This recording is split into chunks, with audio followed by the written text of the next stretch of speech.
ان کے جو آبا و اجداد تھے وہ آگ کی پوجا کرتے تھے، آگ کی پرستش کرتے تھے، تو ان کو اس چیز میں سکون نہیں ملا، تسلی نہیں آئی، تو پھر وہ ایک عیسائی کے پاس گئے، پادری کے پاس، وہاں پہ انہوں نے اللہ تعالیٰ کی نازل کی گئی کتاب تورات، انجیل اور زبور پڑھے،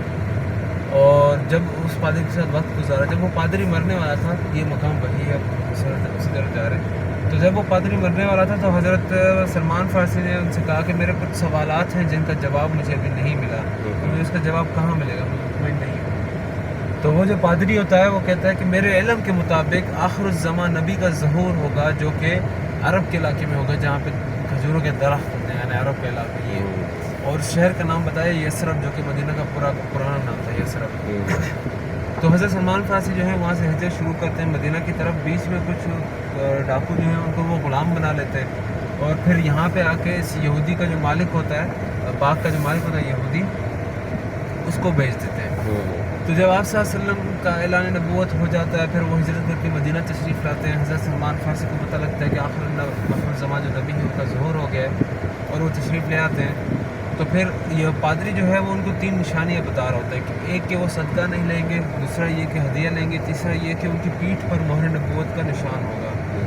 تو حضرت سلمان فارسی پہلے کھجوریں لے کے جاتے ہیں، آپ صلی اللہ علیہ وسلم کی خدمت میں پیش کرتے ہیں، کہتے ہیں رسول اللہ یہ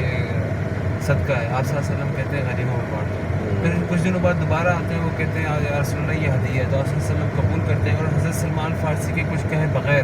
آپ صلی اللہ علیہ وسلم خود فرماتے ہیں کہ سلمان فارسی ابھی تمہیں میری مہر نبوت بھی دیکھنی ہے، سبحان اللہ۔ تو وہ جو ہے وہ یہ چیز دیکھ کے اسلام لے آتے ہیں۔ پھر وہ مطالبہ کرتے ہیں یہودی سے کہ حضرت سلمان فارسی کو رہا کر دو۔ یہودی جو ہوتا ہے وہ 2 شرطیں رکھتا ہے، ایک تو 40 دینار چاہیے، اور دوسرا یہ کہ یا 1 سال کے اندر یا 3 سال کے اندر مجھے 300 کھجوروں کے درخت، 1 سال یا 3 دن کے اندر مجھے 300 کھجوروں کے درخت جو ہیں وہ تیار کر کے دو، جن میں کھجوریں بھی لگی ہوں۔ تو آپ صلی اللہ علیہ وسلم اس کی شرط قبول کر لیتے ہیں، اور وہ راتوں رات جا کے حضرت صلی اللہ علیہ وسلم جو ہے وہ حضرت سلمان فارسی کو حکم کرتے ہیں کہ زمین ہموار کرو۔ جب حضرت سلمان فارسی زمین ہموار کرتے ہیں تو آپ صلی اللہ علیہ وسلم اپنے ہاتھوں سے جو ہے وہ گٹھلیاں زمین میں بو دیتے ہیں، تو راتوں رات یہودی جا کے وہ گٹھلیاں ساری نکال دیتا ہے، اس ڈر میں کہ وہیں کہیں واقعی میں کھجوریں نہ ہو گئے،